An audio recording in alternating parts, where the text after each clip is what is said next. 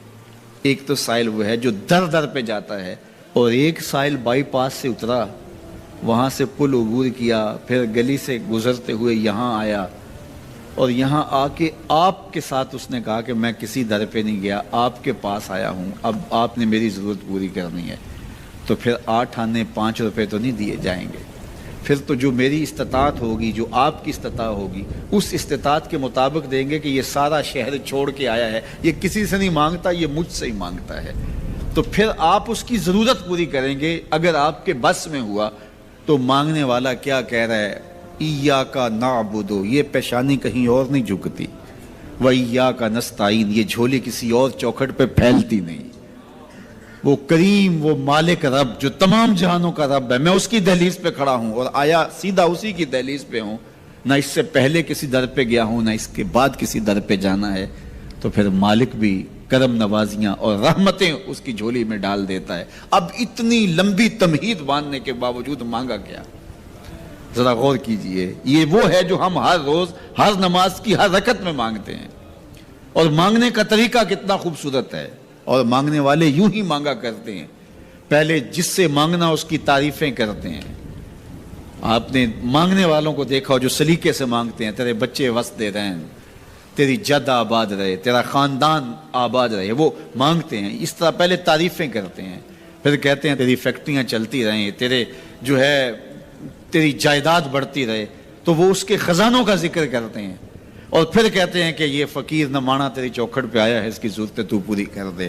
اب بندہ بھی اللہ کے حضور جب حاضر ہوتا ہے تو مانگنے کا سلیقہ کیا ہے؟ سب سے پہلے کہتا ہے الحمدللہ رب العالمین، میں کسی کنگال کی چوکھٹ پہ نہیں آیا، تمام جہانوں کے پالن ہار کی چوکھٹ پہ آیا ہوں۔ اسی کی تعریفیں اختیاری بھی غیر اختیاری بھی، واسطے کے ساتھ بھی بلا واسطے کے ساتھ بھی، اسی کی خوبی ہیں، سارے اسی کے کمال ہیں، وصف سارے اسی کے ہیں۔ پھر اس کے بعد کہتا ہے الرحمن الرحیم، وہ رحمان بھی ہے وہ رحیم بھی ہے۔ پھر اس کے بعد کہتا ہے مالک یوم الدین، وہ دنیا کا ہی مالک نہیں، آخرت کا بھی مالک ہے، یوم حساب کا بھی مالک ہے۔ پھر اس کے بعد اپنی وفاداری جتلاتے ہوئے کہتا ہے ایاک نعبد و ایاک نستعین، مالک سارا جہاں بس رہا ہے، میں نے کسی سے نہیں مانگا، میں نے جھولی تیری چوکھٹ پہ پھیلائی ہے، میری پیشانی تیرے حضور جھکتی ہے، یہ پیشانی کسی اور کے حضور کبھی نہیں جھکی نہ جھکے گی۔ یہ سب عرض کرنے کے بعد پھر مانگتا کیا؟ اہدنا الصراط المستقیم، مالک مجھے سیدھی راہ پہ چلا دے، میں تیرے حضور آیا ہوں، مجھے ہدایت کا نور عطا کر دے۔ انشاءاللہ یہ ہدایت کیا ہے اور ہدایت کی قسمیں کیا ہیں، اور پھر اس دعا کا جواب اللہ کی طرف سے کیا آتا ہے، اور بندے پہ کتنی کرم نوازیاں ہوتی ہیں، انشاءاللہ یہ مضمون کل ہوگا۔ اللہ مجھے آپ کو اپنی رحمتوں کے سائے میں رکھے۔ کسی شخص نے کہا کہ میں یہاں پنڈی بائی پاس پہ جانا ہے، تو میں نے کہا کہ یہاں مرکز سے باہر نکلو تو سیدھے ہاتھ ہو جانا، وہاں آگے مین روڈ آ جائے گا تو اس سے دائیں ہو جانا، کچھ فاصلہ کاٹو گے تو آگے بائی پاس ہوگا۔ تو یہ ہے ارات الطریق، راستہ دکھلانا، اس کی رہنمائی کرنا۔ تو ہدایت کا ایک معنی یہ ہے رہنمائی، لیکن وضو کر کے قبلہ رو کھڑا ہو کے ہاتھ باندھ کے جب کوئی کہہ رہا ہے کہ اہدنا الصراط المستقیم، تو اس کا مفہوم ارات الطریق نہیں ہوگا، چونکہ وہ راہ دیکھ چکا ہے تو تبھی یہاں تک پہنچا ہے۔ اب اس کا دوسرا معنی ہوگا ایصال الی المطلوب، مطلوب تک پہنچنا۔ اور وہ کیسے ہے کہ کسی نے کہا کہ میں نے بائی پاس پہ جانا ہے اور آگے میں نے شہر کی طرف جانا ہے، تو میں نے اس کو کہا یہاں سے نکلو، دائیں ہو جاؤ، پھر جو ہے وہ پھر دائیں ہو جانا، پھر بائیں جانب کی ڈائریکشن لینا، پھر آگے چلے جانا تو شہر آ جائے گا۔ تو اس کو تھوڑا سا فرق لگ گیا، تو وہ شہر جانے کی بجائے وہ گجرا والا کینٹ پہنچ جائے گا۔ ارات الطریق میں بھٹکنے کے امکان موجود ہے، اور اگر کوئی راستے میں بھٹکانے والا کھڑا بھی ہو، ٹریفک پولیس کا وارڈن راستے میں کھڑا ہو اور اس نے وردی وہی پہنی ہوئی ہو، تو وہ کہے کہ نہیں تم ادھر جاؤ، تو گو میں نے راستہ دکھا دیا، لیکن وہ شخص اس شخص سے دھوکہ کھا جائے گا کہ یار یہ ٹریفک پولیس کی وردی میں ہے تو یہ تو غلط نہیں بتا رہا، تو وہ اس کو کسی اور سمت گھما کے پہنچا دے گا۔ اب راستہ اگر صرف دکھلانا ہی منزل تک پہنچنے کی ضمانت ہوتا تو لوگ راستے سے بھٹکتے نہ، کیونکہ راستے میں ایک جعلی وردی پہنے کھڑا ہے جو لوگوں کے راستے خراب کرتا ہے، اور اس نے اللہ کی حضور، اللہ کی عزت کی قسم کر کے کہا تھا لَأَقْعُدَنَّ عَلَىٰ صِرَاطِكَ الْمُسْتَقِيمِ، مالک تیری طرف جو سیدھی راہ جاتی ہے میں اس راستے پہ کھڑا ہو جاؤں گا اور تیرے بندوں کو تیرے تک نہیں پہنچنے دوں گا، دائیں بائیں بھٹکا دوں گا۔ تو ارات الطریق میں بھٹکنے کے امکان موجود ہیں۔ اور دوسرا ہے ایصال الی المطلوب، آپ نے کہا کہ میں نے شہر جانا ہے، مجھے راستہ بتاؤ، میں نے آپ کا بازو پکڑا، آپ کو ساتھ لیا اور شہر پہنچا کر کہا کہ یہ تمہاری منزل ہے، تو اس کو کہتے ہیں ایصال الی المطلوب، مقصود تک، منزل تک، مطلوب تک پہنچا دینا۔ تو اہدنا الصراط المستقیم میں بندہ اللہ سے منزل تک پہنچنے کا مطالبہ کرتا ہے، راستہ دیکھ چکا ہے لیکن پھر بھی کہتا ہے مالک میں چلوں گا تو شیطان راستے میں کھڑا ہے، میری راہ مار دے گا، تو کرم کر، دستے کرم بڑھا اور مجھے منزل تک پہنچا دے۔ اور جب وہ دستے کرم اور رحمت برا ہاتھ دیتا ہے تو پھر منزل تک پہنچنے میں دیر نہیں لگتی۔ آج خود کوئی جتنا مرضی سفر کرے منزل نصیب نہیں ہو سکتی جب تک اس کی کرم نوازی نہ ہو۔ بہلول دانا دریائے دجلہ کے کنارے پہ گھوم رہا تھا کہ ہارون الرشید نے کہا کہ اس کو میرے تک پہنچایا جائے، تو اوپر والوں نے کمند نیچے پھینکی اور نیچے والے خدام نے اس کو پکڑ کے اس کمند میں بٹھایا اور اوپر والوں نے اوپر کھینچ لیا، تو 2 لمحوں کے بعد محل کی چھت پر بادشاہ کے سامنے تھا۔ تو بہلول کو ہارون الرشید نے پوچھا بہلول بتاؤ خدا تک کیسے پہنچے؟ تو بہلول نے مسکرا کے کہا بادشاہ جیسے آپ تک پہنچا۔ کہا بات سمجھ نہیں آئی۔ کہا میں خود آنا چاہتا تو کئی واسطوں سے گزر کے دیوان خانے میں پہنچتا، پھر درخواست جمع کرواتا، اور پھر آپ تک کئی واسطوں سے وہ درخواست پہنچتی، پھر آپ وقت دیتے۔ جو وقت آپ نے دیا ہوتا، ہو سکتا آپ کے کوئی شاہی مہمان آ جائیں اور کسی ملک کا کوئی سفیر آ جائے اسی تاریخ کو، تو میری ملاقات منسوخ ہو جاتی۔ میں چاہتا تو مہینے سال لگ جاتے، ملاقات ہوتی نہ ہوتی، اور جب آپ نے چاہا ہے تو 2 گھڑیاں بھی نہیں لگی۔